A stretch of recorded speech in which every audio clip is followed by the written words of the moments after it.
La Chartreuse de Parme, partie 10 du livre audio, chapitre 18.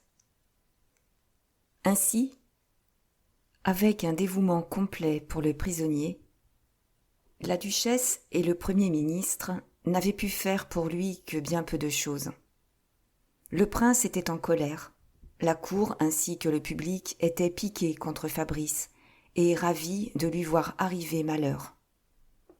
Il avait été trop heureux. Malgré l'or jeté à pleine main, la duchesse n'avait pu faire un pas dans le siège de la citadelle. Il ne se passait pas de jour sans que la marquise Raversi ou le chevalier Riscara eussent quelque nouvel avis à communiquer au général Fabio Conti. On soutenait sa faiblesse. Comme nous l'avons dit, le jour de son emprisonnement, Fabrice fut conduit d'abord au palais du gouverneur. C'est un joli petit bâtiment construit dans le siècle dernier sur les dessins de Vanvitelli, qui le plaça à 180 pieds de haut sur la plateforme de l'immense tour ronde. Des fenêtres de ce petit palais, isolées sur le dos de l'énorme tour comme la bosse d'un chameau, Fabrice découvrait la campagne et les Alpes fort au loin. Il suivait de l'œil, au pied de la citadelle, le cours de la Parma, sorte de torrent qui, tournant à droite à 4 lieues de la ville, va se jeter dans le Pô. Par-delà la rive gauche de ce fleuve, qui formait comme une suite d'immenses taches blanches au milieu des campagnes verdoyantes, son œil ravi apercevait distinctement chacun des sommets de l'immense mur que les Alpes forment au nord de l'Italie. Ces sommets, toujours couverts de neige, même au mois d'août, où l'on était alors, donnent comme une sorte de fraîcheur, par souvenir, au milieu de ces campagnes brûlantes. L'œil en peut suivre les moindres détails, et pourtant ils sont à plus de 30 lieues de la citadelle de Parme. La vue si étendue du joli palais du gouverneur est interceptée vers un angle au midi par la tour Farnèse, dans laquelle on préparait à la hâte une chambre pour Fabrice. Cette seconde tour, comme le lecteur s'en souvient peut-être, fut élevée sur la plateforme de la grosse tour, en l'honneur d'un prince héréditaire qui, fort différent de l'Hippolyte, fils de Thésée, n'avait point repoussé les politesses d'une jeune belle-mère. La princesse mourut en quelques heures. Le fils du prince ne recouvra sa liberté que 17 ans plus tard en montant sur le trône à la mort de son père. Cette tour Farnèse où, après 3/4 d'heure, l'on fit monter Fabrice, fort laide à l'extérieur, est élevée d'une 50aine de pieds au-dessus de la plateforme de la grosse tour et garnie d'une quantité de paratonnerres. Le prince, mécontent de sa femme, qui fit bâtir cette prison aperçue de toutes parts, eut la singulière prétention de persuader à ses sujets qu'elle existait depuis longues années. C'est pourquoi il lui imposa le nom de tour Farnèse. Il était défendu de parler de cette construction, et de toutes les parties de la ville de Parme et des plaines voisines, on voyait parfaitement les maçons placer chacune des pierres qui composent cet édifice pentagone. Afin de prouver qu'elle était ancienne, on plaça au-dessus de la porte de 2 pieds de large et de 4 de hauteur, par laquelle on y entre, un magnifique bas-relief qui représente Alexandre Farnèse, le général célèbre, forçant Henri IV à s'éloigner de Paris. Cette tour Farnèse, placée en si belle vue, se compose d'un rez-de-chaussée long de 40 pas au moins, large à proportion et tout rempli de colonnes fort trapues. Car cette pièce, si démesurément vaste, n'a pas plus de 15 pieds d'élévation. Elle est occupée par le corps de garde et, du centre, l'escalier s'élève en tournant autour d'une des colonnes. C'est un petit escalier en fer, fort léger, large de 2 pieds à peine et construit en filigrane. Par cet escalier tremblant sous le poids des geôliers qui l'escortaient, Fabrice arriva à de vastes pièces de plus de 20 pieds de haut, formant un magnifique premier étage. Elles furent jadis meublées avec le plus grand luxe pour le jeune prince qui y passa les 17 plus belles années de sa vie.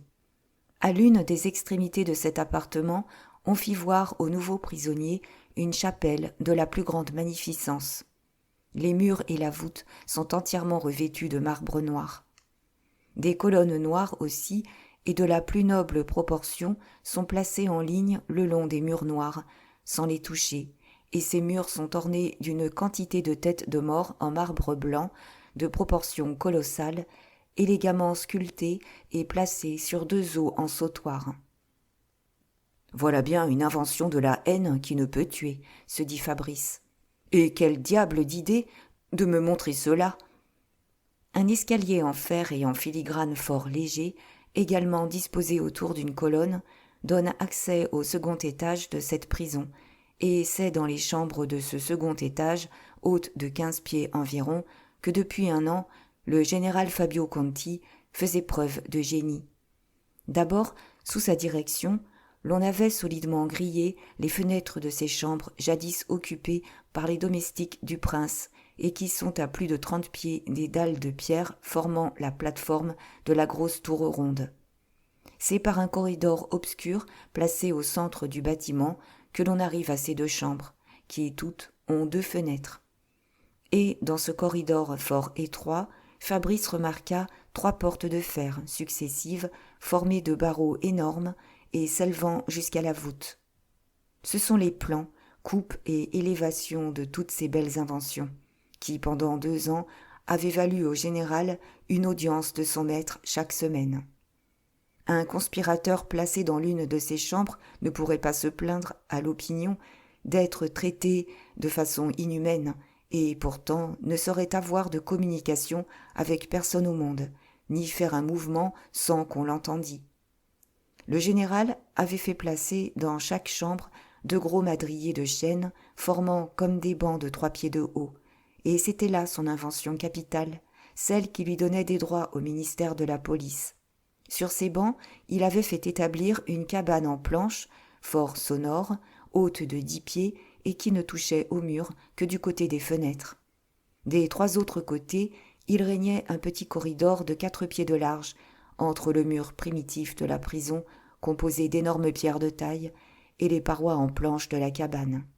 Ces parois, formées de 4 doubles de planches de noyer, chêne et sapin, étaient solidement reliées par des boulons de fer et par des clous sans nombre.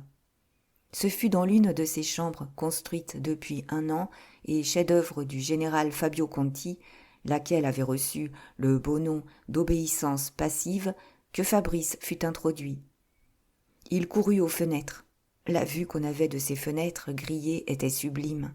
Un seul petit coin de l'horizon était caché, vers le nord-est, par le toit en galerie du joli palais du gouverneur, qui n'avait que 2 étages.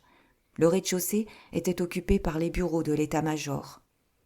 Et d'abord, les yeux de Fabrice furent attirés vers une des fenêtres du second étage, où se trouvait, dans de jolies cages, une grande quantité d'oiseaux de toutes sortes.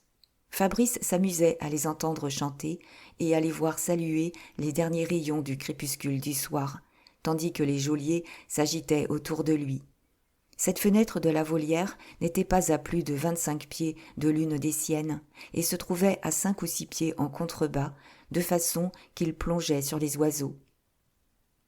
Il y avait lune ce jour-là, et au moment où Fabrice entrait dans sa prison, elle se levait majestueusement à l'horizon à droite, au-dessus de la chaîne des Alpes, vers Trévise.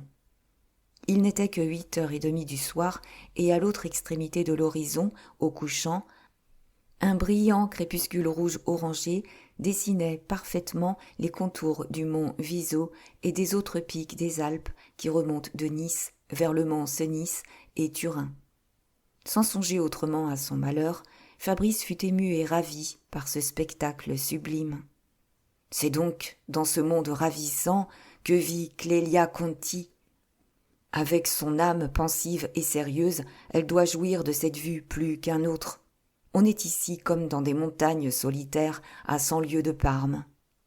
Ce ne fut qu'après avoir passé plus de 2 heures à la fenêtre, admirant cet horizon qui parlait à son âme, et souvent aussi arrêtant sa vue sur le joli palais du gouverneur, que Fabrice s'écria tout à coup. « Mais ceci est-il une prison ? Est-ce là ce que j'ai tant redouté ?»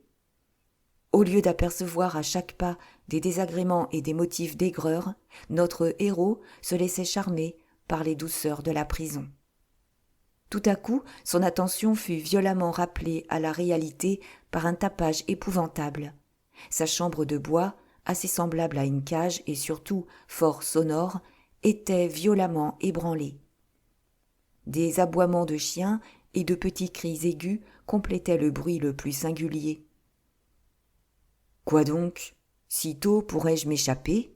pensa Fabrice. Un instant après, il riait comme jamais, peut-être on a ri dans une prison. Par ordre du général, on avait fait monter en même temps que les geôliers un chien anglais, fort méchant, préposé à la garde des prisonniers d'importance, et qui devait passer la nuit dans l'espace si ingénieusement ménagé tout autour de la cage de Fabrice. Le chien et le geôlier devaient coucher dans l'intervalle de 3 pieds ménagés entre les dalles de pierre du sol primitif de la chambre et le plancher en bois sur lequel le prisonnier ne pouvait faire un pas sans être entendu. Or, à l'arrivée de Fabrice, la chambre de l'obéissance passive se trouvait occupée par une centaine de rats énormes qui prirent la fuite dans tous les sens. Le chien, sorte d'épagnole croisée avec un fox anglais, n'était point beau, mais, en revanche, il se montra fort alerte.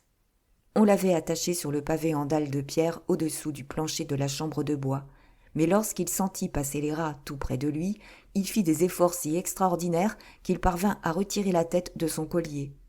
Alors advint cette bataille admirable et dont le tapage réveilla Fabrice lancé dans les rêveries des moins tristes. Les rats, qui avaient pu se sauver du premier coup de dent, se réfugiant dans la chambre de bois, le chien monta après eux les 6 marches qui conduisaient du pavé en pierre à la cabane de Fabrice. Alors commença un tapage bien autrement épouvantable. La cabane était ébranlée jusqu'en ses fondements. Fabrice riait comme un fou et pleurait à force de rire. Le geôlier Griot, non moins riant, avait fermé la porte. Le chien, courant après les rats, n'était gêné par aucun meuble, car la chambre était absolument nue. Il n'y avait pour gêner les bonds du chien chasseur qu'un poil de fer dans un coin. Quand le chien eut triomphé de tous ses ennemis, Fabrice l'appela, le caressa, réussit à lui plaire. « Si jamais celui-ci me voit sautant par-dessus quelques murs, se dit-il, il n'aboiera pas. » Mais cette politique raffinée était une prétention de sa part. Dans la situation d'esprit où il était, il trouvait son bonheur à jouer avec ce chien. Par une bizarrerie à laquelle il ne réfléchissait point, une secrète joie régnait au fond de son âme. Après qu'il se fut bien essoufflé à courir avec le chien, « Comment vous appelez-vous » dit Fabrice au geôlier. « Griot, pour servir votre Excellence dans tout ce qui est permis par le règlement. »« Eh bien, mon cher Griot, un nommé Giletti a voulu m'assassiner au milieu d'un grand chemin. Je me suis défendu et l'ai tué. Je le tuerais encore si c'était à faire. Mais je n'en veux pas moins mener joyeuse vie tant que je serai votre hôte. Sollicitez l'autorisation de vos chefs et allez demander du linge au palais San Severina. De plus, achetez-moi fort ce nébieux d'Asti. C'est un assez bon vin mousseux qu'on fabrique en Piémont dans la partie d'Alfieri et qui est fort estimé surtout de la classe d'amateurs à laquelle appartiennent les geôliers. 8 ou 10 de ces messieurs étaient occupés à transporter dans la chambre de bois de Fabrice quelques meubles antiques et fort dorés que l'on enlevait au premier étage dans l'appartement du prince. Tous recueillirent religieusement dans leurs pensées le mot en faveur du vin d'Asti. Quoi qu'on pût faire, l'établissement de Fabrice pour cette première nuit fut pitoyable, mais il n'eut l'air choqué que de l'absence d'une bouteille de bon nébieux. « Celui-ci a l'air d'un bon enfant, » dirent les geôliers en s'en allant. « Et il n'y a qu'une chose à désirer, c'est que nos messieurs lui laissent passer de l'argent. » Quand il fut seul et un peu remis de tout ce tapage, « Est-il possible que ce soit là la prison ?» se dit Fabrice en regardant cet immense horizon de Trévise au mont Viso, la chaîne si étendue des Alpes, les pics couverts de neige, les étoiles, etc. Et une première nuit en prison encore. Je conçois que Clélia Conti se plaise dans cette solitude aérienne. On est ici à 1000 lieues au-dessus des petitesses et des méchancetés qui nous occupent là-bas. Si ces oiseaux qui sont là sous ma fenêtre lui appartiennent, je la verrai. Rougira-t-elle en m'apercevant ? Ce fut en discutant cette grande question que le prisonnier trouva le sommeil à une heure fort avancée de la nuit. Dès le lendemain de cette nuit, la première passée en prison, et durant laquelle il ne s'impatienta pas une seule fois, Fabrice fut réduit à faire la conversation avec Fox, le chien anglais. Griot, le geôlier, lui faisait bien toujours des yeux fort aimables, mais un ordre nouveau le rendait muet, et il n'apportait ni linge ni nébieux. « Verrai-je Clélia ?» se dit Fabrice en s'éveillant. « Mais ces oiseaux sont-ils à elle ?» Les oiseaux commençaient à jeter des petits cris et à chanter, et à cette élévation, c'était le seul bruit qui s'entendit dans les airs. Ce fut une sensation pleine de nouveauté et de plaisir pour Fabrice, que ce vaste silence qui régnait à cette hauteur. Il écoutait avec ravissement les petits gazouillements interrompus et si vifs par lesquels ses voisins les oiseaux saluaient le jour. S'ils lui appartiennent, elle paraîtra un instant dans cette chambre, là, sous ma fenêtre. Et tout en examinant les immenses chaînes des Alpes, vis-à-vis le premier étage desquelles la citadelle de Parme semblait s'élever comme un ouvrage avancé, ses regards revenaient à chaque instant aux magnifiques cages de citronniers et de bois d'acajou qui, garnis de fils dorés, s'élevaient au milieu de la chambre fort claire, servant de volière. Ce que Fabrice n'apprit que plus tard, c'est que cette chambre était la seule du second étage du palais qui eut de l'ombre de 11 heures à 4. Elle était abritée par la tour Farnèse. « Quel ne va pas être mon chagrin, se dit Fabrice, si au lieu de cette physionomie céleste et pensive que j'attends et qui rougira peut-être un peu si elle m'aperçoit, je vois arriver la grosse figure de quelque femme de chambre bien commune, chargée par procuration de soigner les oiseaux. Mais si je vois Clélia, daignera-t-elle m'apercevoir ? Ma foi, il faut faire des indiscrétions pour être remarqué. Ma situation doit avoir quelques privilèges. D'ailleurs, nous sommes tous deux seuls ici et si loin du monde. Je suis un prisonnier, apparemment ce que le général Conti et les autres misérables de cette espèce appellent un de leurs subordonnés. Mais elle a tant d'esprit, ou, pour mieux dire, tant d'âme, comme le suppose le comte, que peut-être, à ce qu'il dit, méprise-t-elle le métier de son père. De là viendrait sa mélancolie, noble cause de tristesse. Mais après tout, je ne suis point précisément un étranger pour elle. Avec quelle grâce pleine de modestie elle m'a salué hier soir. Je me souviens fort bien que lors de notre rencontre près de Côme, je lui dis « Un jour, je viendrai voir vos beaux tableaux de Parme. Vous souviendrez-vous de ce nom ? Fabrice del Dongo ?» L'aura-t-elle oublié ? Elle était si jeune alors. Mais, à propos, se dit Fabrice étonné en interrompant tout à coup le cours de ses pensées. J'oublie d'être en colère. Serais-je un de ces grands courages, comme l'Antiquité en a montré quelques exemples au monde ? Suis-je un héros sans m'en douter ? Comment ?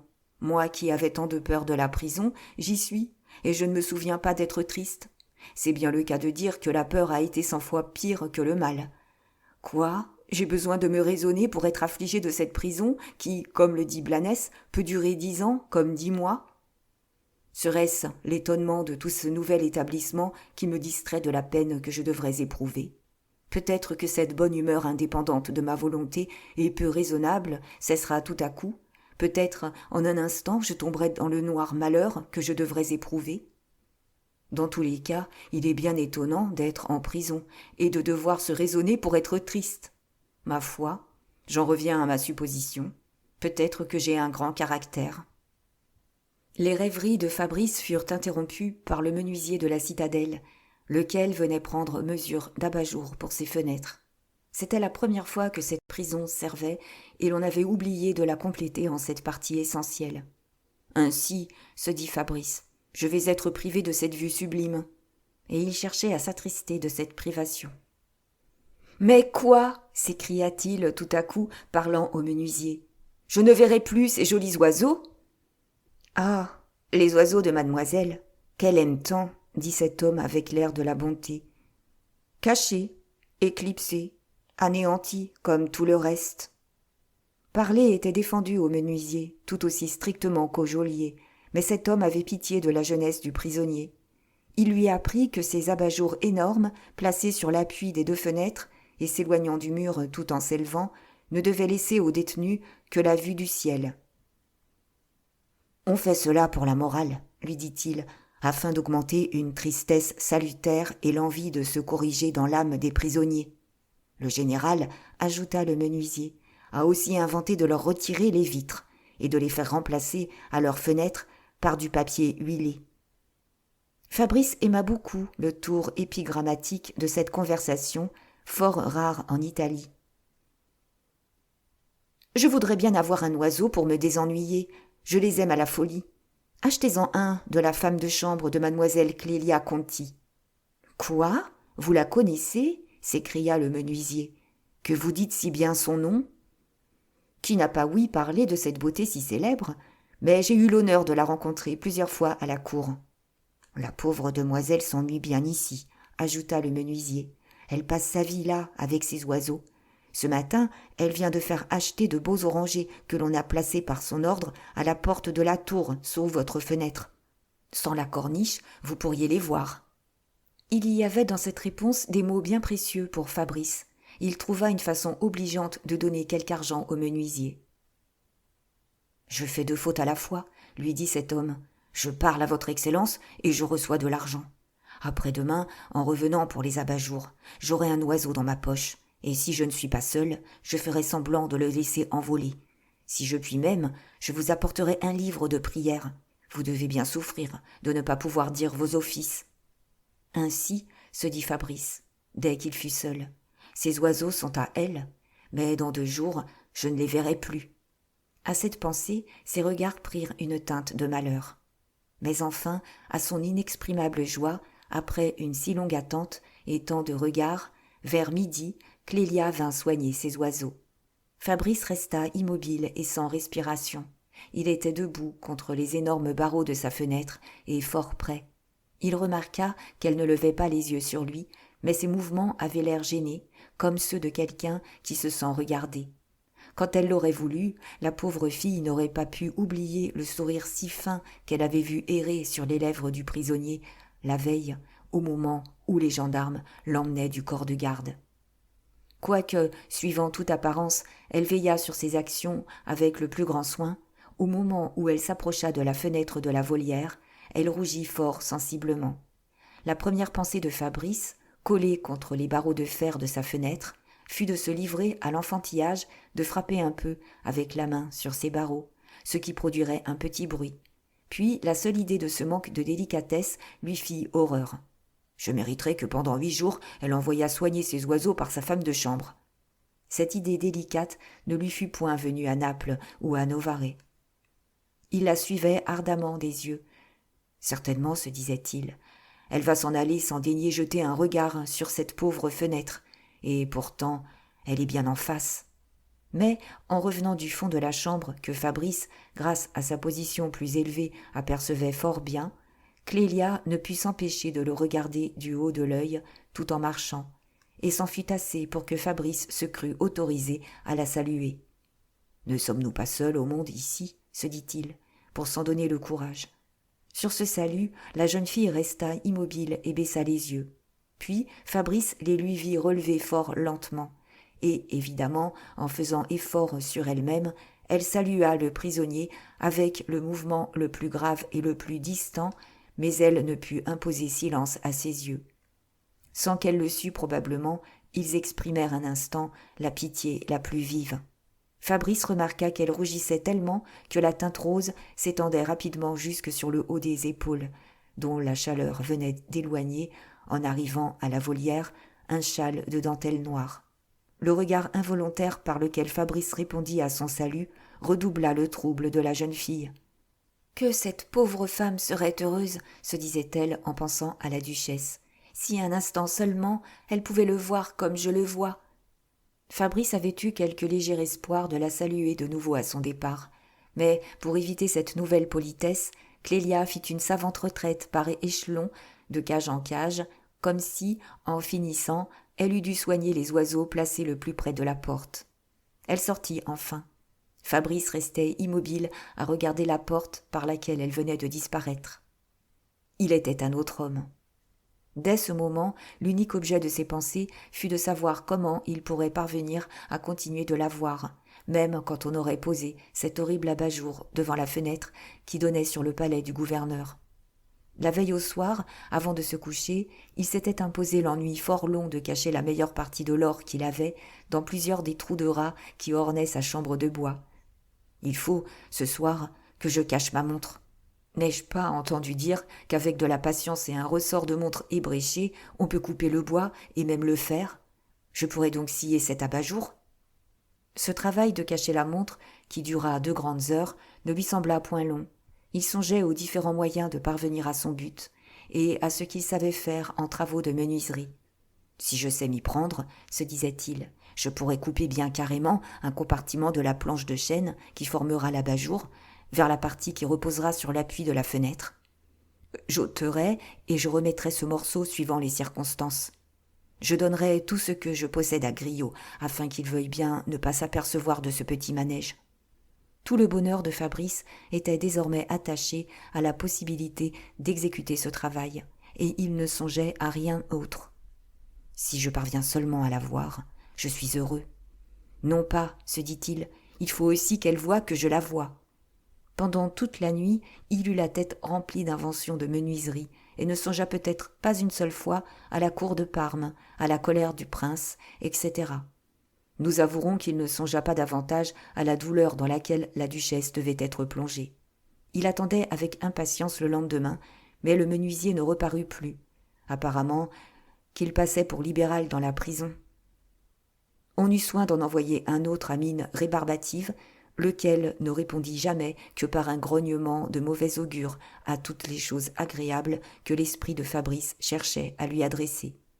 Quelques-unes des nombreuses tentatives de la duchesse pour lier une correspondance avec Fabrice avaient été dépistées par les nombreux agents de la marquise Raversi, et, par elle, le général Fabio Conti était journellement averti, effrayé, piqué d'amour-propre. Toutes les 8 heures, 6 soldats de garde se relevaient dans la grande salle aux 100 colonnes du rez-de-chaussée. De plus, le gouverneur établit un geôlier de garde à chacune des 3 portes de fer successives du corridor, et le pauvre Griot, le seul qui vit le prisonnier, fut condamné à ne sortir de la tour Farnèse que tous les 8 jours, ce dont il se montra fort contrarié. Il fit sentir son humeur à Fabrice, qui eut le bon esprit de ne répondre que par ces mots « Force Nébieu d'Asti, mon ami », et il lui donna de l'argent. « Eh bien, même cela, qui nous console de tous les maux, s'écria Griot indigné, d'une voix à peine assez élevée pour être entendue du prisonnier. On nous défend de le recevoir, et je devrais le refuser. Mais je le prends. Du reste, argent perdu. Je ne puis rien vous dire sur rien. Allez, il faut que vous soyez joliment coupable. Toute la citadelle est sans dessus-dessous à cause de vous.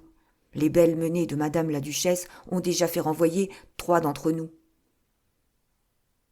L'abat-jour sera-t-il prêt avant midi ?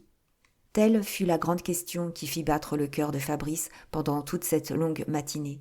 Il comptait tous les quarts d'heure qui sonnaient à l'horloge de la citadelle. Enfin, comme les 3/4 après 11 heures sonnaient, l'abat-jour n'était pas encore arrivé. Clélia reparut, donnant des soins à ses oiseaux. La cruelle nécessité avait fait faire de si grands pas à l'audace de Fabrice, et le danger de ne plus la voir lui semblait tellement au-dessus de tout, qu'il osa, en regardant Clélia, faire avec le doigt le geste de scier l'abat-jour. Il est vrai qu'aussitôt après avoir aperçu ce geste si séditieux en prison, elle salua à demi et se retira. « Eh, quoi ?» se dit Fabrice étonné. Serait-elle assez déraisonnable pour voir une familiarité ridicule dans un geste dicté par la plus impérieuse nécessité ? Je voulais la prier de daigner toujours, en soignant ses oiseaux, regarder quelquefois la fenêtre de la prison, même quand elle la trouvera masquée par un énorme volet de bois. Je voulais lui indiquer que je ferais tout ce qui est humainement possible pour parvenir à la voir. Grand Dieu, est-ce qu'elle ne viendra pas demain à cause de ce geste indiscret ? Cette crainte, qui troubla le sommeil de Fabrice, se vérifia complètement. Le lendemain, Clélia n'avait pas paru à 3 heures, quand on acheva de poser devant les fenêtres de Fabrice les 2 énormes abat-jours. Les diverses pièces en avaient été élevées à partir de l'esplanade de la grosse tour, au moyen de cordes et de poulies attachées par dehors aux barreaux de fer des fenêtres. Il est vrai que, cachée derrière une persienne de son appartement, Clélia avait suivi avec angoisse tous les mouvements des ouvriers. Elle avait fort bien vu la mortelle inquiétude de Fabrice, mais n'en avait pas moins eu le courage de tenir la promesse qu'elle s'était faite. Clélia était une petite sectaire de libéralisme. Dans sa première jeunesse, elle avait pris au sérieux tous les propos de libéralisme qu'elle entendait dans la société de son père, lequel ne songeait qu'à se faire une position. Elle était partie de là pour prendre en mépris et presque en horreur le caractère flexible du courtisan. De là son antipathie pour le mariage. Depuis l'arrivée de Fabrice, elle était bourrelée de remords. Voilà, se disait-elle, que mon indigne cœur se met du parti des gens qui veulent trahir mon père. Il ose me faire le geste de scier une porte. Mais, se dit-elle aussitôt, l'âme navrée, toute la ville parle de sa mort prochaine. Demain peut-être le jour fatal. Avec les monstres qui nous gouvernent, quelle chose au monde n'est pas possible. Quelle douceur, quelle sérénité héroïque dans ces yeux qui, peut-être, vont se fermer. Dieu, quelles ne doivent pas être les angoisses de la duchesse. Aussi, on l'a dit tout à fait au désespoir. Moi, j'irai poignarder le prince, comme l'héroïque Charlotte Corday. Pendant toute cette 3e journée de sa prison, Fabrice fut outré de colère, mais uniquement de ne pas avoir vu reparaître Clélia. « Colère pour colère, j'aurais dû lui dire que je l'aimais !» s'écriait-il, car il en était arrivé à cette découverte. Non, ce n'est point par grandeur d'âme que je ne songe pas à la prison et que je fais mentir la prophétie de Blanès. Tant d'honneur ne m'appartient point. Malgré moi, je songe à ce regard de douce pitié que Clélia laissa tomber sur moi lorsque les gendarmes m'emmenaient du corps de garde. Ce regard a effacé toute ma vie passée. Qui m'eût dit que je trouverais des yeux si doux en un tel lieu ? Et au moment où j'avais les regards salis par la physionomie de Barbonne et par celle de monsieur le général gouverneur, le ciel parut au milieu de ces êtres vils. Et comment faire pour ne pas aimer la beauté et chercher à la revoir ? Non, ce n'est point par grandeur d'âme que je suis indifférent à toutes les petites vexations dont la prison m'accable. L'imagination de Fabrice, parcourant rapidement toutes les possibilités, arriva à celle d'être mise en liberté. Sans doute l'amitié de la duchesse fera des miracles pour moi. Eh bien, je ne la remercierai de la liberté que du bout des lèvres. Ces lieux ne sont point de ceux où l'on revient. Une fois hors de prison, séparés de société comme nous le sommes, je ne reverrai presque jamais Clélia. Et, dans le fait, quel mal me fait la prison ? Si Clélia daignait ne pas m'accabler de sa colère, qu'aurais-je à demander au ciel ? Le soir de ce jour où il n'avait pas vu sa jolie voisine, il eut une grande idée. Avec la croix de fer du chapelet que l'on distribue à tous les prisonniers à leur entrée en prison, il commença, et avec succès, à percer l'abat-jour. « C'est peut-être une imprudence, se dit-il, avant de commencer. Les menuisiers n'ont-ils pas dit devant moi que, dès demain, ils seront remplacés par les ouvriers peintres ? Que diront ceux-ci s'ils trouvent l'abat-jour de la fenêtre percée ? Mais si je ne commets cette imprudence, demain, je ne puis la voir. Quoi ? Par ma faute, je resterai un jour sans la voir. Et encore, quand elle m'a quitté fâchée. » L'imprudence de Fabrice fut récompensée. Après 15 heures de travail, il vit Clélia, et, par excès de bonheur, comme elle ne croyait point être aperçue de lui, elle resta longtemps immobile et le regard fixé sur cet immense abat-jour. Il eut tout le temps de lire dans ses yeux les signes de la pitié la plus tendre. Sur la fin de la visite, elle négligeait même évidemment les soins à donner à ses oiseaux pour rester des minutes entières immobiles à contempler la fenêtre. Son âme était profondément troublée. Elle songeait à la duchesse dont l'extrême malheur lui avait inspiré tant de pitié, et cependant elle commençait à la haïr. Elle ne comprenait rien à la profonde mélancolie qui s'emparait de son caractère. Elle avait de l'humeur contre elle-même. 2 ou 3 fois, pendant le cours de cette visite, Fabrice eut l'impatience de chercher à ébranler l'abat-jour. Il lui semblait qu'il n'était pas heureux tant qu'il ne pouvait pas témoigner à Clélia qu'il la voyait. Cependant, se disait-il, si elle savait que je l'aperçois avec autant de facilité, timide et réservée comme elle l'est, sans doute elle se déroberait à mes regards. Il fut bien plus heureux le lendemain. De quelle misère l'amour ne fait-il pas son bonheur ? Pendant qu'elle regardait tristement l'immense abat-jour, il parvint à faire passer un petit morceau de fil de fer par l'ouverture que la croix de fer avait pratiquée, et il lui fit des signes qu'elle comprit évidemment, du moins dans ce sens qu'il voulait dire « Je suis là et je vous vois ». Fabrice eut du malheur les jours suivants. Il voulait enlever à l'abat-jour colossal un morceau de planche grand comme la main, que l'on pourrait remettre à volonté et qui lui permettrait de voir et d'être vu, c'est-à-dire de parler, par signe du moins, de ce qui se passait dans son âme. Mais il se trouva que le bruit de la petite scie fort imparfaite qu'il avait fabriquée avec le ressort de sa montre ébréchée par la croix inquiétait Griot qui venait passer de longues heures dans sa chambre. Il crut remarquer, il est vrai, que la sévérité de Clélia semblait diminuer à mesure qu'augmentaient les difficultés matérielles qui s'opposaient à toute correspondance. Fabrice observa fort bien qu'elle n'affectait plus de baisser les yeux ou de regarder les oiseaux quand il essayait de lui donner signe de présence à l'aide de son chétif morceau de fil de fer. Il avait le plaisir de voir qu'elle ne manquait jamais à paraître dans la volière au moment précis où 11h03 sonnaient, et il eut presque la présomption de se croire la cause de cette exactitude si ponctuelle. Pourquoi ? Cette idée ne semble pas raisonnable, mais l'amour observe des nuances invisibles à l'œil indifférent et en tire des conséquences infinies. Par exemple, depuis que Clélia ne voyait plus le prisonnier, presque immédiatement en entrant dans la volière, elle levait les yeux vers sa fenêtre. C'était dans ces journées funèbres où personne, dans Parme, ne doutait que Fabrice ne fût bientôt mis à mort. Lui seul l'ignorait. Mais cette affreuse idée ne quittait plus Clélia, et comment se serait-elle fait des reproches du trop d'intérêt qu'elle portait à Fabrice ? Il allait périr, et pour la cause de la liberté, car il était trop absurde de mettre à mort un Del Dongo pour un coup d'épée à un histrion. Il est vrai que cet aimable jeune homme était attaché à une autre femme. Clélia était profondément malheureuse, et sans s'avouer bien précisément le genre d'intérêt qu'elle prenait à son sort. « Certes, se disait-elle, si on le conduit à la mort, je m'enfuirai dans un couvent, et de la vie, je ne reparaîtrai dans cette société de la cour. Elle me fait horreur. Assassin poli !»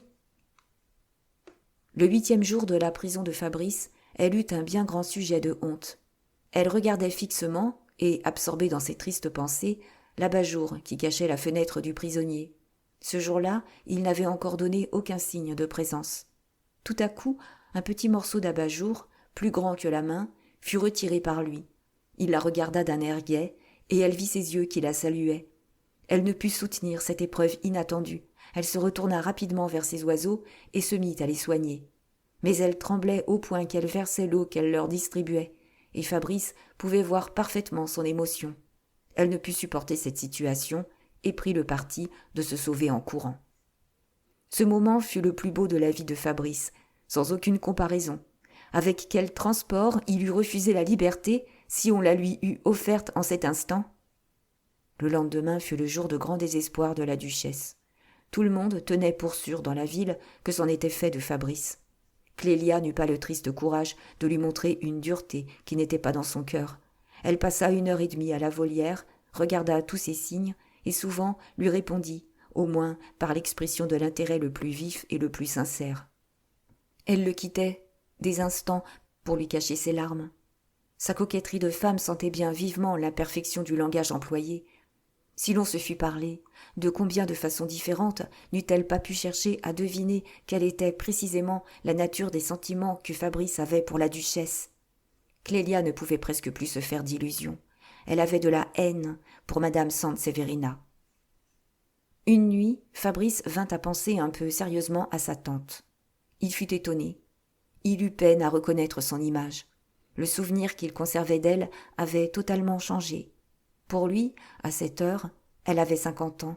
« Grand Dieu !» s'écria-t-il avec enthousiasme, « que je fus bien inspiré de ne pas lui dire que je l'aimais. » Il en était au point de ne presque plus pouvoir comprendre comment il l'avait trouvée si jolie. Sous ce rapport, la petite Marietta lui faisait une impression de changement moins sensible. C'est que jamais il ne s'était figuré que son âme fût de quelque chose dans l'amour pour la Marietta, tandis que souvent il avait cru que son âme tout entière appartenait à la duchesse. La duchesse d'A et la Marietta lui faisaient l'effet, maintenant, de 2 jeunes colombes dont tout le charme serait dans la faiblesse et dans l'innocence, tandis que l'image sublime de Clélia Conti, en s'emparant de toute son âme, allait jusqu'à lui donner de la terreur. Il sentait trop bien que l'éternel bonheur de sa vie allait le forcer de compter avec la fille du gouverneur, et qu'il était en son pouvoir de faire de lui le plus malheureux des hommes. Chaque jour, il craignait mortellement de voir se terminer tout à coup, par un caprice sans appel de sa volonté, cette sorte de vie singulière et délicieuse qu'il trouvait auprès d'elle. Toutefois, elle avait déjà rempli de félicité les 2 premiers mois de sa prison. C'était le temps où, 2 fois la semaine, le général Fabio Conti disait au prince « Je puis donner ma parole d'honneur à votre Altesse que le prisonnier d'El Dongo ne parle à âme qui vive et passe sa vie dans l'accablement du plus profond désespoir ou à dormir. » Clélia venait 2 ou 3 fois le jour voir ces oiseaux, quelquefois pour des instants. Si Fabrice ne l'eût pas tant aimé, il eût bien vu qu'il était aimé. Mais il avait des doutes mortels à cet égard. Clélia avait fait placer un piano dans la volière. Tout en frappant les touches, pour que le son de l'instrument pût rendre compte de sa présence et occupât les sentinelles qui se promenaient sous ses fenêtres, elle répondait des yeux aux questions de Fabrice. Sur un seul sujet, elle ne faisait jamais de réponse, et même dans les grandes occasions prenait la fuite, et quelquefois disparaissait pour une journée entière. C'était lorsque les signes de Fabrice indiquaient des sentiments dont il était trop difficile de ne pas comprendre l'aveu. Elle était inexorable sur ce point. Ainsi, quoique étroitement resserré dans une assez petite cage, Fabrice avait une vie fort occupée. Elle était employée tout entière à chercher la solution de ce problème si important. M'aime-t-elle ? Le résultat de milliers d'observations sans cesse renouvelées, mais aussi sans cesse mises en doute, était ceci. Tous ses gestes volontaires disent non, mais ce qui est involontaire dans le mouvement de ses yeux semble avouer qu'elle prend de l'amitié pour moi. Clélia espérait bien ne jamais arriver à un aveu, et c'est pour éloigner ce péril qu'elle avait repoussé, avec une colère excessive, une prière que Fabrice lui avait adressée plusieurs fois. La misère des ressources employées par le pauvre prisonnier aurait dû, se semble, inspirer à Clélia plus de pitié. Il voulait correspondre avec elle au moyen de caractère qu'il traçait sur sa main avec un morceau de charbon dont il avait fait la précieuse découverte dans son poêle. Il aurait formé les mots lettre à lettre, successivement. Cette invention eût doublé les moyens de conversation en ce qu'elle lui permit de dire des choses précises. Sa fenêtre était éloignée de celle de Clélia d'environ 25 pieds. Il eût été trop chanceux de se parler par-dessus la tête des sentinelles se promenant devant le palais du gouverneur. Fabrice doutait d'être aimé. S'il eût eu quelque expérience de l'amour, il ne lui fût pas resté de doute. Mais jamais femme n'avait occupé son cœur. Il n'avait, du reste, aucun soupçon d'un secret qui l'eût mis au désespoir, s'il l'eût connu. Il était grandement question du mariage de Clélia Conti avec le marquis Crescenzi, l'homme le plus riche de la cour. Chapitre 19. L'ambition du général Fabio Conti, exaltée jusqu'à la folie par les embarras qui venaient se placer au milieu de la carrière du Premier ministre Mosca et qui semblaient annoncer sa chute, l'avait porté à faire des scènes violentes à sa fille. Il lui répétait sans cesse, et avec colère, qu'elle cassait le cou à sa fortune si elle ne se déterminait enfin à faire un choix. À 20 ans passés, il était temps de prendre un parti. Cet état d'isolement cruel, dans lequel son obstination déraisonnable plongeait le général, devait cesser à la fin, etc. C'était d'abord pour se soustraire à ces accès d'humeur de tous les instants que Clélia s'était réfugiée dans la volière. On n'y pouvait arriver que par un petit escalier de bois fort incommode, et dont la goutte faisait un obstacle sérieux pour le gouverneur. Depuis quelques semaines, l'âme de Clélia était tellement agitée, elle savait si peu elle-même ce qu'elle devait désirer, que, sans donner précisément une parole à son père, elle s'était presque laissée engager. Dans un de ses accès de colère, le général s'était écrié qu'il saurait bien l'envoyer s'ennuyer dans le couvent le plus triste de Parme, et que, là, il la laisserait se morfondre jusqu'à ce qu'elle daignât faire un choix. « Vous savez que notre maison, quoique fort ancienne, ne réunit pas 6 000 livres de rente, tandis que la fortune du marquis Crescenzi s'élève à plus de 100 000 écus par an. Tout le monde à la cour s'accorde à lui reconnaître le caractère le plus doux. Jamais il n'a donné de sujet de plainte à personne. Il est fort bel homme, jeune, fort bien vu du prince, et je dis qu'il faut être folle à lier pour repousser ses hommages. Si ce refus était le premier, je pourrais peut-être le supporter. Mais voici 5 ou 6 partis, et des premiers de la cour, que vous refusez, comme une petite sotte que vous êtes. Et que deviendriez-vous, je vous prie, si j'étais mise à la demi-solde ? Quel triomphe pour mes ennemis, si l'on me voyait logé dans quelque second étage, moi dont il a été si souvent question pour le ministère. Non, morbleu, voici assez de temps que ma bonté me fait jouer le rôle d'un Cassandre. Vous allez me fournir quelque objection valable contre ce pauvre marquis Crescenzi, qui a la bonté d'être amoureux de vous, de vouloir vous épouser sans dot et de vous assigner un douaire de 30 000 livres de rente, avec lequel, du moins, je pourrais me loger. Vous allez me parler raisonnablement, ou, morbleu, vous l'épousez dans 2 mois. Un seul mot de tout ce discours avait frappé Clélia. C'était la menace d'être mise au couvent, et par conséquent éloignée de la citadelle, et au moment encore où la vie de Fabrice semblait ne tenir qu'à un fil, car il ne se passait pas 2 mois que le bruit de sa mort prochaine ne courut de nouveau à la ville et à la cour. Quelque raisonnement qu'elle se fît, elle ne put se déterminer à courir cette chance. Être séparée de Fabrice, et au moment où elle tremblait pour sa vie, c'était à ses yeux le plus grand des maux, c'en était du moins le plus immédiat. Ce n'est pas que, même en n'étant pas éloignée de Fabrice, son cœur trouva la perspective du bonheur. Elle le croyait aimé de la duchesse, et son âme était déchirée par une jalousie mortelle. Sans cesse, elle songeait aux avantages de cette femme si généralement admirée. L'extrême réserve qu'elle s'imposait envers Fabrice, le langage des signes dans lequel elle l'avait confiné, de peur de tomber dans quelque indiscrétion, tout semblait se réunir pour lui ôter les moyens d'arriver à quelque éclaircissement sur sa manière d'être avec la duchesse. Ainsi, chaque jour, elle sentait plus cruellement l'affreux malheur d'avoir une rivale dans le cœur de Fabrice, et chaque jour, elle osait moins s'exposer au danger de lui donner l'occasion de dire toute la vérité sur ce qui se passait dans ce cœur. Mais quel charme, cependant, de l'entendre faire l'aveu de ses sentiments vrais. Quel bonheur pour Clélia de pouvoir éclaircir les soupçons affreux qui empoisonnaient sa vie. Fabrice était léger. À Naples, il avait la réputation de changer assez facilement de maîtresse. Malgré toute la réserve imposée au rôle d'une demoiselle, depuis qu'elle était chanoinesse et qu'elle allait à la cour, Clélia, sans interroger jamais, mais en écoutant avec attention, avait appris à connaître la réputation que s'étaient faite les jeunes gens qui avaient successivement recherché sa main. Eh bien, Fabrice, comparé à tous ces jeunes gens, était celui qui portait le plus de légèreté dans ses relations de cœur. Il était en prison, il s'ennuyait, il faisait la cour à l'unique femme à laquelle il put parler.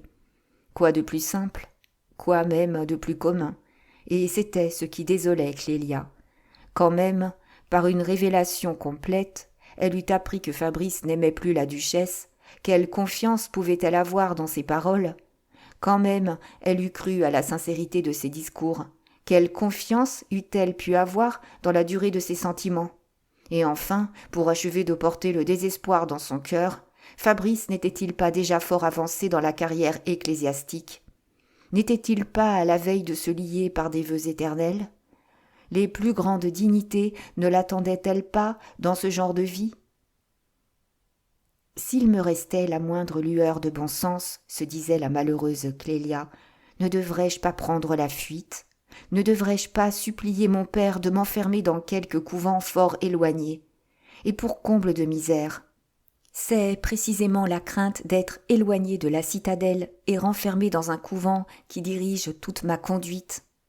C'est cette crainte qui me force à dissimuler, qui m'oblige au hideux et déshonorant mensonge de feindre d'accepter les soins et les attentions publiques du marquis Crescenzi. Le caractère de Clélia était profondément raisonnable. En toute sa vie, elle n'avait pas eu à se reprocher une démarche inconsidérée, et sa conduite en cette occurrence était le comble de la déraison. On peut juger de ses souffrances. Elles étaient d'autant plus cruelles qu'elle ne se faisait aucune illusion. Elle s'attachait à un homme qui était éperdument aimé de la plus belle femme de la cour, d'une femme qui, à tant de titres, était supérieure à elle, Clélia. Et cet homme même, eût-il été libre, n'était pas capable d'un attachement sérieux, tandis qu'elle, comme elle le sentait trop bien, n'aurait jamais qu'un seul attachement dans la vie. C'était donc le cœur agité des plus affreux remords que tous les jours Clélia venait à la volière. Portée en ce lieu comme malgré elle, son inquiétude changeait d'objet et devenait moins cruelle, les remords disparaissaient pour quelques instants. Elle épiait, avec des battements de cœur indicibles, les moments où Fabrice pouvait ouvrir la sorte de vasistas par lui pratiquer dans l'immense abat-jour qui masquait sa fenêtre. Souvent, la présence du geôlier Griot dans sa chambre l'empêchait de s'entretenir par signe avec son ami. Un soir, sur les 11 heures, Fabrice entendit des bruits de la nature la plus étrange dans la citadelle. De nuit, en se couchant sur la fenêtre et sortant la tête hors du vasistas, il parvenait à distinguer les bruits un peu forts qu'on faisait dans le grand escalier, dit des 300 marches, lequel conduisait de la première cour dans l'intérieur de la tour ronde, à l'esplanade en pierre, sur laquelle on avait construit le palais du gouverneur et la prison Farnèse où il se trouvait.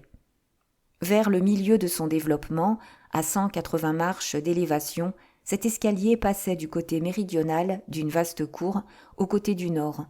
Là se trouvait un pont en fer fort léger et fort étroit, au milieu duquel était établi un portier. On relevait cet homme toutes les 6 heures, et il était obligé de se lever et d'effacer le corps pour que l'on pût passer sur le pont qu'il gardait et par lequel seul on pouvait parvenir au palais du gouverneur et à la tour Farnèse. Il suffisait de donner 2 tours à un ressort, dont le gouverneur portait la clé sur lui, pour précipiter ce pont de fer dans la cour, à une profondeur de plus de 100 pieds.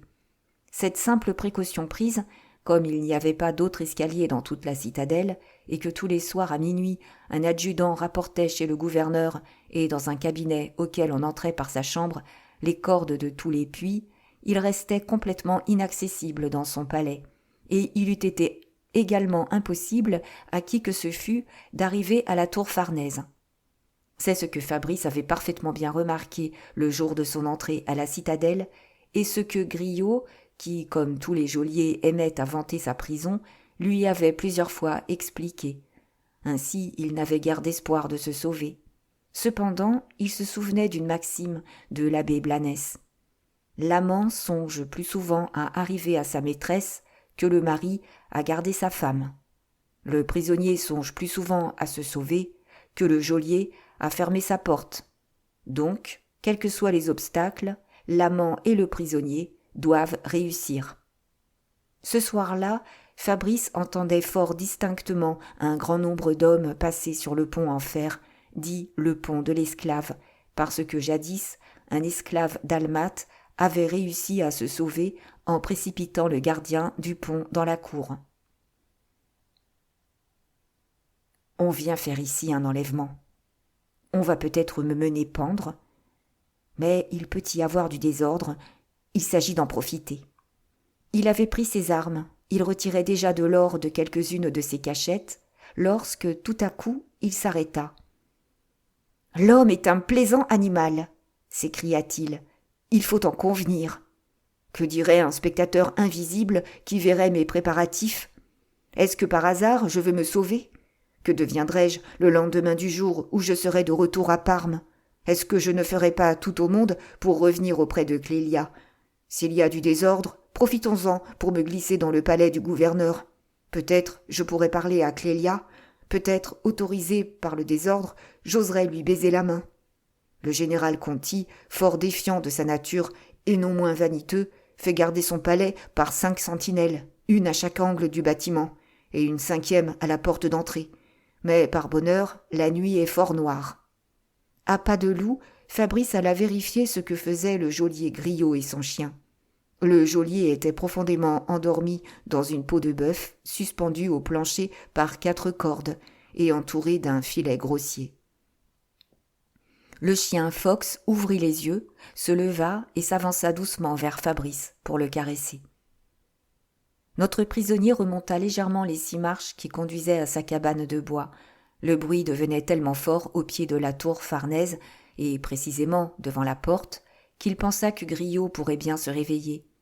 Fabrice, chargé de toutes ses armes, prêt à agir, se croyait réserver cette nuit-là aux grandes aventures, quand tout à coup, il entendit commencer la plus belle symphonie du monde. C'était une sérénade que l'on donnait au général ou à sa fille. Il tomba dans un accès de rire fou, et moi qui songeais déjà à donner des coups de dague, comme si une sérénade n'était pas une chose infiniment plus ordinaire qu'un enlèvement nécessitant la présence de 80 personnes dans une prison ou qu'une révolte.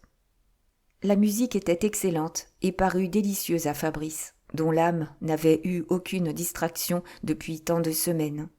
Elle lui fit verser de bien douces larmes. Dans son ravissement, il adressait les discours les plus irrésistibles à la belle Clélia.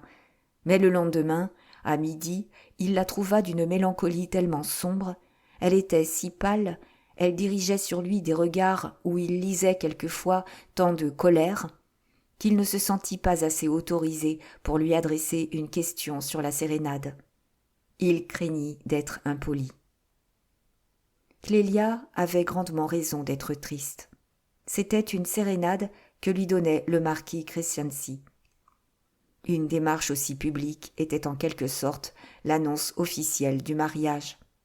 Jusqu'au jour même de la sérénade et jusqu'à 9 heures du soir, Clélia avait fait la plus belle résistance, mais elle avait eu la faiblesse de céder à la menace d'être envoyée immédiatement au couvent qui lui avait été faite par son père. « Quoi ? Je ne le verrai plus » s'était-elle dit en pleurant. C'est en vain que sa raison avait ajouté « Je ne le verrai plus, cet être qui fera mon malheur de toutes les façons. Je ne verrai plus cet amant de la duchesse. Je ne verrai plus cet homme léger qui a eu 10 maîtresses connues à Naples et les a toutes trahies. Je ne verrai plus ce jeune ambitieux qui, s'il survit à la sentence qui pèse sur lui, va s'engager dans les ordres sacrés. Ce serait un crime pour moi de le regarder encore lorsqu'il sera hors de cette citadelle, et son inconstance naturelle m'en épargnera la tentation. Car que suis-je pour lui ? Un prétexte pour passer moins ennuyeusement quelques heures de chacune de ses journées de prison. Au milieu de toutes ces injures, Clélia vint à se souvenir du sourire avec lequel il regardait les gendarmes qui l'entouraient lorsqu'il sortait du bureau d'écrou pour monter à la tour Farnèse. Les larmes inondèrent ses yeux. « Cher ami, que ne ferais-je pas pour toi ? Tu me perdras, je le sais, tel est mon destin. Je me perds moi-même, d'une manière atroce, en assistant ce soir à cette affreuse sérénade, mais demain, à midi, je reverrai tes yeux. » Ce fut précisément le lendemain de ce jour où Clélia avait fait de si grands sacrifices au jeune prisonnier qu'elle aimait d'une passion si vive. Ce fut le lendemain de ce jour où, voyant tous ses défauts, elle lui avait sacrifié sa vie, que Fabrice fut désespéré de sa froideur. Si même, en employant que le langage si imparfait des signes, il eût fait la moindre violence à l'âme de Clélia, probablement elle n'eût pu retenir ses larmes, et Fabrice eût obtenu l'aveu de tout ce qu'elle sentait pour lui, mais il manquait d'audace, il avait une trop mortelle crainte d'offenser Clélia, elle pouvait le punir d'une peine trop sévère. En d'autres termes, Fabrice n'avait aucune expérience du genre d'émotion que donne une femme que l'on aime. C'était une sensation qu'il n'avait jamais éprouvée, même dans sa plus faible nuance. Il lui fallut 8 jours, après celui de la sérénade, pour se remettre avec Clélia sur le pied accoutumé de bonne amitié. La pauvre fille s'armait de sévérité, mourant de crainte de se trahir, et il semblait à Fabrice que chaque jour il était moins bien avec elle. Un jour, et il y avait alors près de 3 mois que Fabrice était en prison sans avoir eu aucune communication quelconque avec le dehors, et pourtant sans se trouver malheureux, Griot était resté fort tard le matin dans sa chambre. Fabrice ne savait comment le renvoyer, il était au désespoir. Enfin, 12h30 avait déjà sonné lorsqu'il put ouvrir les 2 petites trappes d'un pied de haut qu'il avait pratiquées à l'abat-jour fatal. Clélia était debout à la fenêtre de la volière, les yeux fixés sur celle de Fabrice. Ses traits contractés exprimaient le plus violent désespoir. À peine vit-elle Fabrice qu'elle lui fit signe que tout était perdu. Elle se précipita à son piano et, feignant de chanter un récitatif de l'opéra alors à la mode, elle lui dit, en phrases interrompues par le désespoir et par la crainte d'être comprise par les sentinelles qui se promenaient sous la fenêtre. « Grand Dieu, vous êtes encore en vie, que ma reconnaissance est grande envers le ciel. Barbonne, ce geôlier dont vous punîtes l'insolence le jour de votre entrée ici, avait disparu. Il n'était plus dans la citadelle. Avant-hier soir, il est rentré, et depuis hier, j'ai lieu de croire qu'il cherche à vous empoisonner. Il vient rôder dans la cuisine particulière du palais qui fournit vos repas. Je ne sais rien de sûr, mais ma femme de chambre croit que cette figure atroce ne vient dans les cuisines du palais que dans le dessein de vous ôter la vie. Je mourais d'inquiétude, ne vous voyant point paraître. Je vous croyais mort. Abstenez-vous de tout aliment jusqu'à nouvel avis. Je vais faire l'impossible pour vous faire parvenir quelque peu de chocolat. Dans tous les cas, ce soir à 9h, si la bonté du ciel veut que vous ayez un fil ou que vous puissiez former un ruban avec votre linge, laissez-le descendre de votre fenêtre sur les orangers. J'y attacherai une corde que vous retirerez à vous et à l'aide de cette corde, je vous ferai passer du pain et du chocolat. » Fabrice avait conservé comme un trésor le morceau de charbon qu'il avait trouvé dans le poêle de sa chambre. Il se hâta de profiter de l'émotion de Clélia et d'écrire sur sa main une suite de lettres dont l'apparition successive formait ces mots. « Je vous aime, et la vie ne m'est précieuse que parce que je vous vois. Surtout, envoyez-moi du papier et un crayon. » Ainsi que Fabrice l'avait espéré, l'extrême terreur qu'il lisait dans les traits de Clélia empêcha la jeune fille de rompre l'entretien après ce mot si hardi. « Je vous aime. » Elle se contenta de témoigner beaucoup d'humeur. Fabrice eut l'esprit d'ajouter. « Par le grand vent qu'il fait aujourd'hui, je n'entends que fort imparfaitement les avis que vous daignez me donner en chantant. Le son du piano couvre la voix. Qu'est-ce que c'est, par exemple, que ce poison dont vous me parlez ?» À ce mot, la terreur de la jeune fille reparut tout entière. Elle se mit à la hâte à tracer de grandes lettres à l'encre sur les pages d'un livre qu'elle déchira, et Fabrice fut transporté de joie en voyant enfin établi, après 3 mois de soins, ce moyen de correspondance qu'il avait si vainement sollicité. Il n'eut garde d'abandonner la petite ruse qui lui avait si bien réussi. Il aspirait à écrire des lettres et feignait à chaque instant de ne pas bien saisir les mots dont Clélia exposait successivement à ses yeux toutes les lettres. Elle fut obligée de quitter la volière pour courir auprès de son père. Elle craignait par-dessus tout qu'il ne vînt l'y chercher. Son génie soupçonneux n'eût point été content du grand voisinage de la fenêtre de cette volière et de l'abat-jour qui masquait celle du prisonnier. Clélia elle-même avait eu l'idée quelques moments auparavant, lorsque la non-apparition de Fabrice la plongeait dans une si mortelle inquiétude, que l'on pourrait jeter une petite pierre enveloppée d'un morceau de papier vers la partie supérieure de cet abat-jour. Si le hasard voulait qu'en cet instant le geôlier chargé de la garde de Fabrice ne se trouvât pas dans sa chambre, c'était un moyen de correspondance certain. Notre prisonnier se hâta de construire une sorte de ruban avec du linge. Et le soir, un peu après 9h, il entendit fort bien de petits coups frapper sur les caisses des orangers qui se trouvaient sous sa fenêtre. Il laissa glisser son ruban qui lui ramena une petite corde fort longue à l'aide de laquelle il retira d'abord une provision de chocolat et ensuite, à son inexprimable satisfaction, un rouleau de papier et un crayon. Ce fut en vain qu'il tendit la corde ensuite. Il ne reçut plus rien. Apparemment que les sentinelles s'étaient rapprochées des orangers. Mais il était ivre de joie. Il se hâta d'écrire une lettre infinie à Clélia. À peine fut-elle terminée qu'il l'attacha à sa corde et la descendit. Pendant plus de 3 heures, Il attendit vainement qu'on vînt la prendre, et plusieurs fois la retira pour y faire des changements. « Si Clélia ne voit pas ma lettre ce soir, se disait-il, tandis qu'elle est encore émue par ses idées de poison, peut-être demain matin rejettera-t-elle bien loin l'idée de recevoir une lettre. » Le fait est que Clélia n'avait pu se dispenser de descendre à la ville avec son père.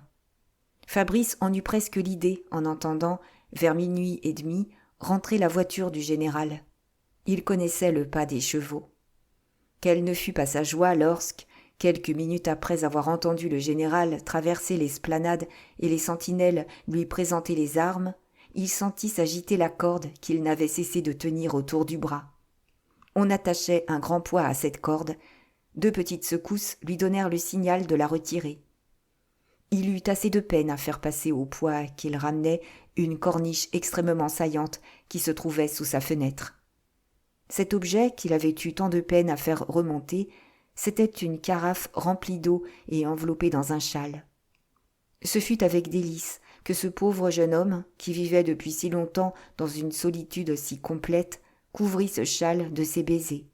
Mais il faut renoncer à peindre son émotion lorsqu'enfin, après tant de jours d'espérance vaine, il découvrit un petit morceau de papier qui était attaché au châle par une épingle. « Ne buvez que de cette eau. Vivez avec du chocolat. Demain, je ferai tout au monde pour vous faire parvenir du pain. Je le marquerai de tous les côtés avec de petites croix tracées à l'encre. C'est affreux à dire, mais il faut que vous le sachiez. Peut-être Barbonne est-il chargé de vous empoisonner.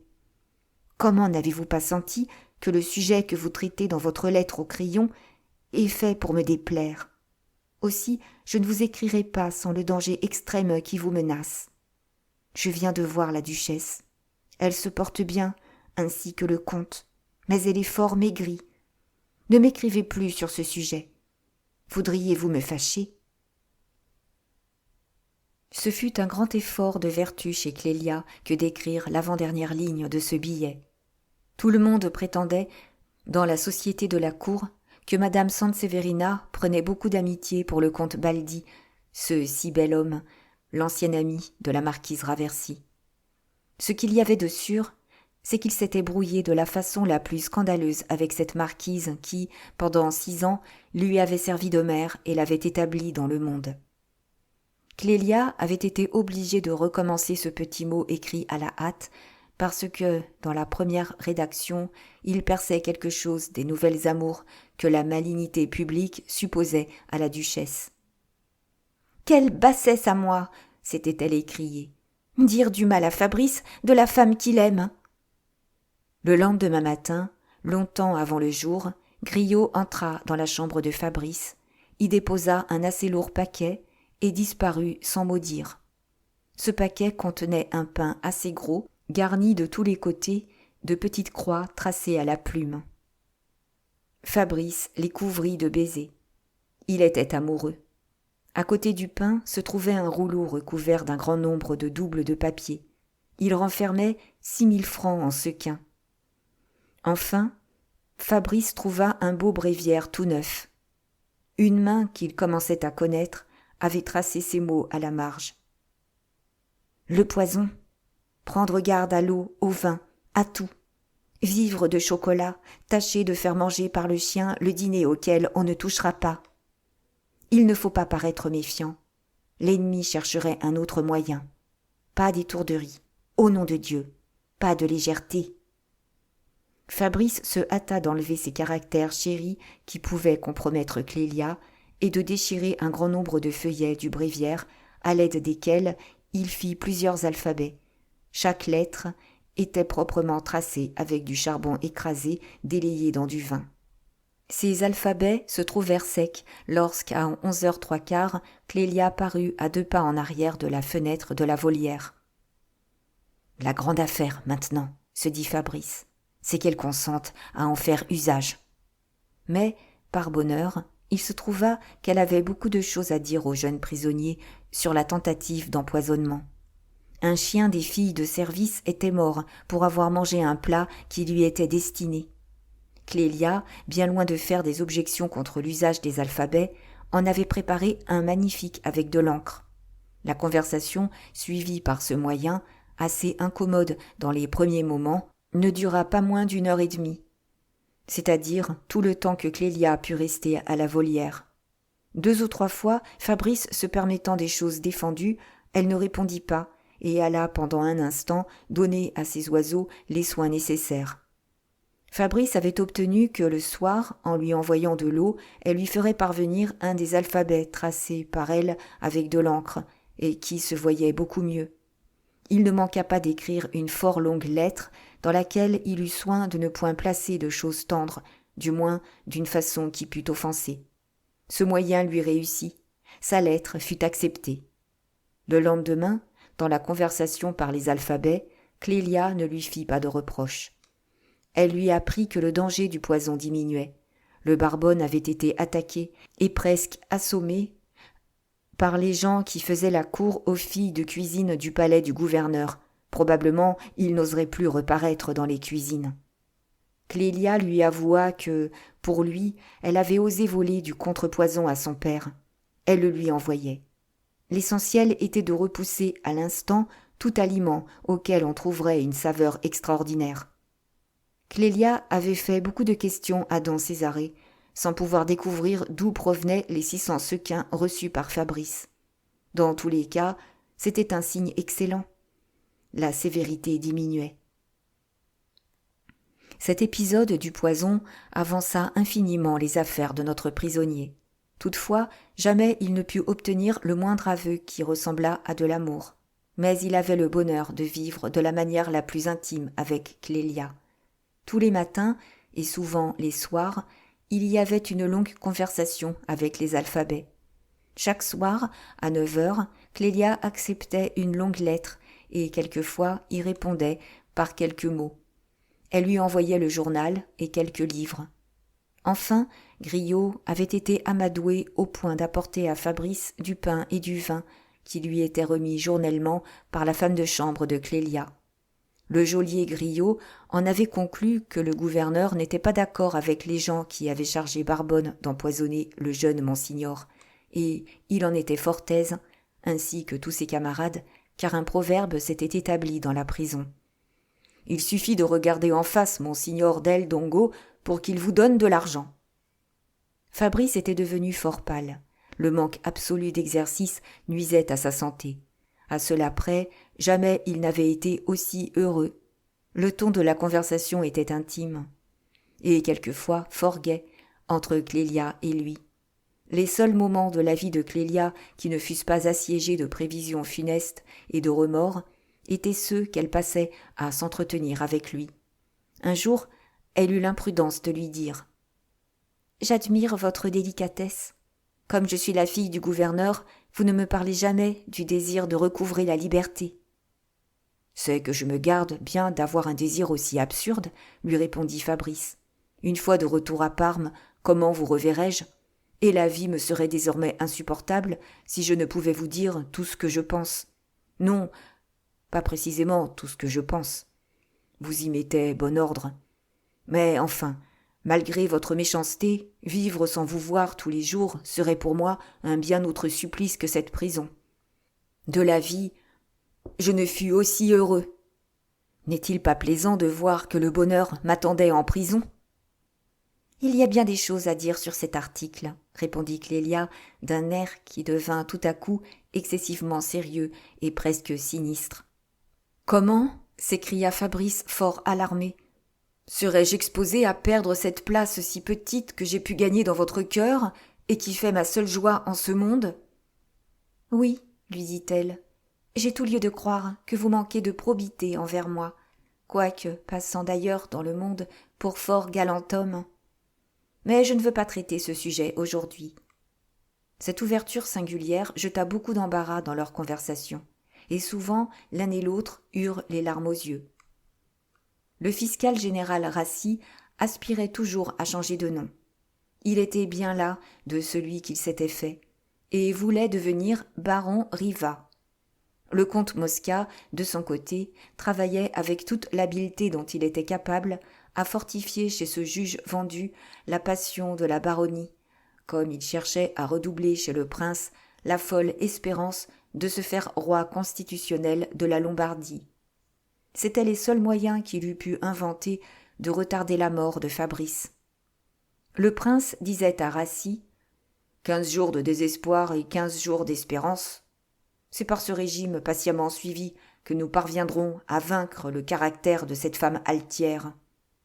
C'est par ces alternatives de douceur et de dureté que l'on arrive à dompter les chevaux les plus féroces.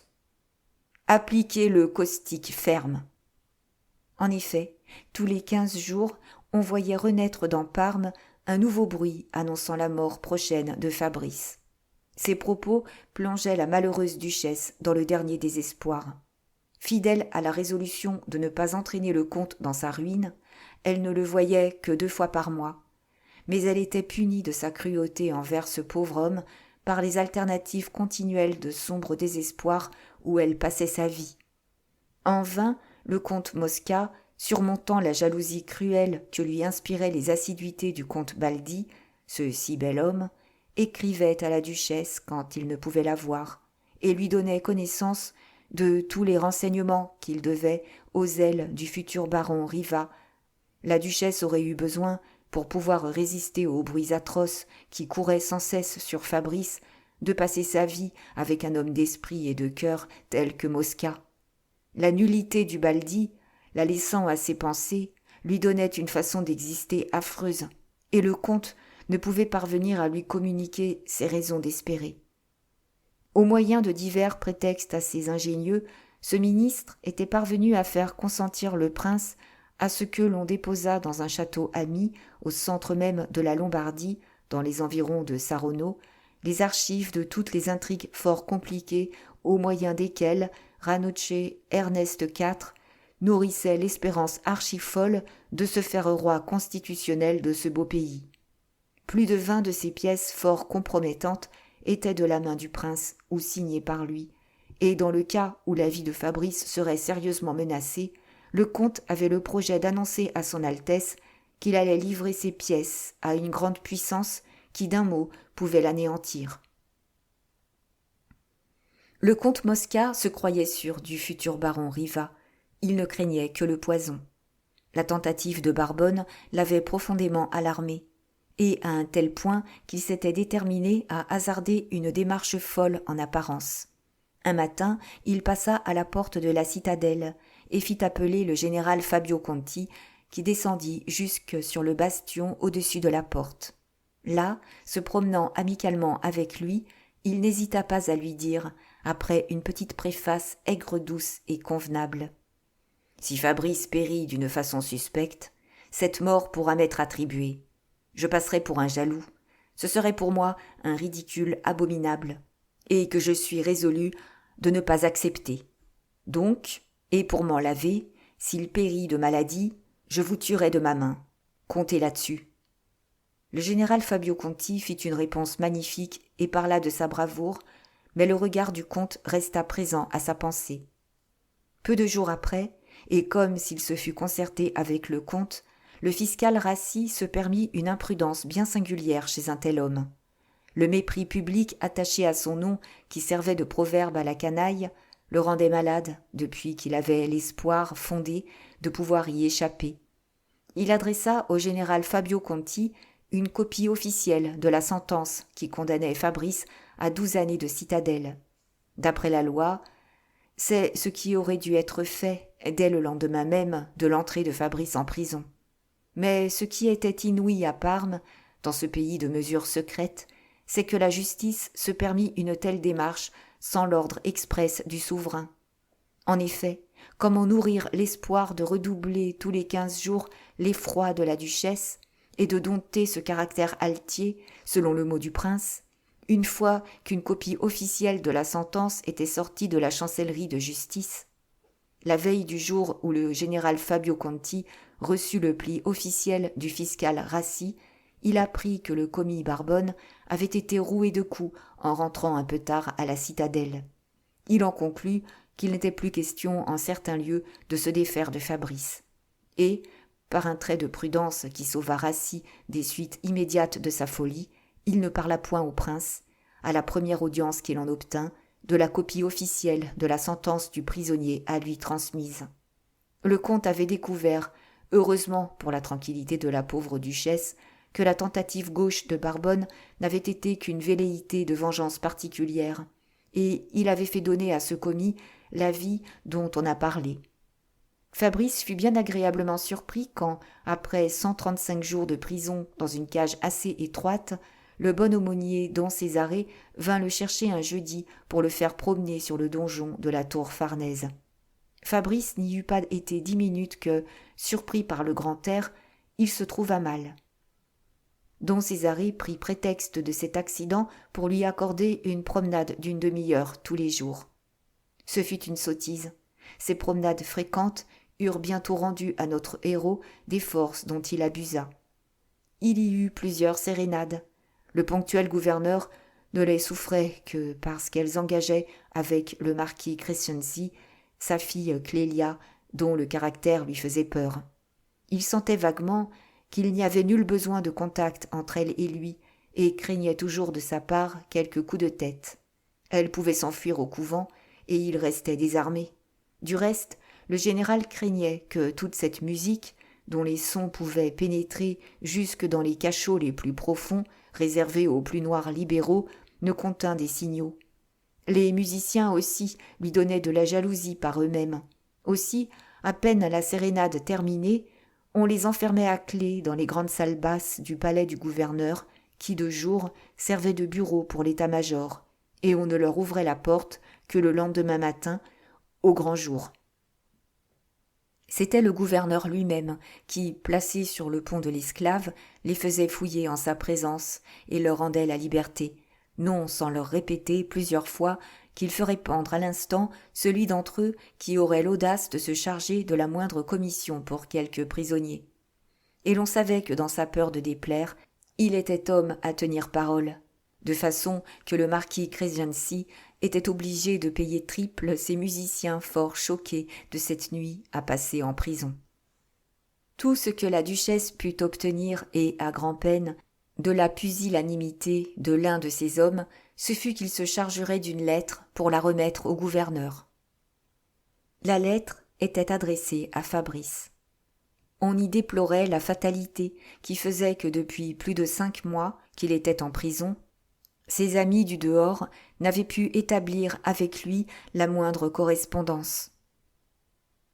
En entrant à la citadelle, le musicien Gagné se jeta aux genoux du général Fabio Conti et lui avoua qu'un prêtre, à lui inconnu, avait tellement insisté pour le charger d'une lettre adressée au sieur del Dongo qu'il n'avait osé refuser. Mais, fidèle à son devoir, il se hâtait de la remettre entre les mains de son Excellence. L'Excellence fut très flattée. Elle connaissait les ressources dont la duchesse disposait et avait grand-peur d'être mystifiée. Dans sa joie, le général alla présenter cette lettre au prince, qui fut ravi. « Ainsi, la fermeté de mon administration est parvenue à me venger.